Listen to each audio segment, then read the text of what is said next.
जय गजानन माऊली. चला तर आज बनवूया रव्याचे खुसखुशीत पापड. त्यासाठी मी इथे अर्धा किलो बारीक रवा घेतला. त्यामध्ये भरपूर पाणी घालून 15 मिनिट बाजूला ठेव आणि तोपर्यंत पाणी गरम करायला ठेवायचं. ज्या भांड्याने आपण रवा घेतला त्याच भांड्याने 6 भांडी पाणी घ्यायचं. 15 मिनिटांनंतर रव्यातलं पाणी काढून घ्यायचं. आता त्यामध्ये 2 भांडी पाणी घालून मिक्स करायचं. त्यात रव्याच्या गाठी असतील तर त्या मोडून घ्यायच्या. पाणी गरम झालं की त्यामध्ये चवीनुसार मीठ घालू आणि आता मंद गॅसवर एका हाताने रवा सोडायचा आणि दुसऱ्या हाताने चमचा फिरवायचा.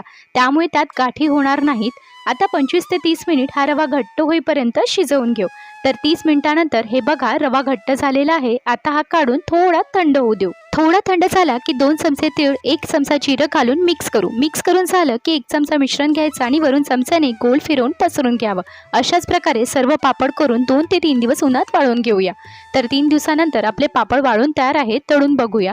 त्यासाठी तेल मध्यम गरम करून घेतलं. बघा मस्त पांढरे शुभ्र पापड तयार आहेत.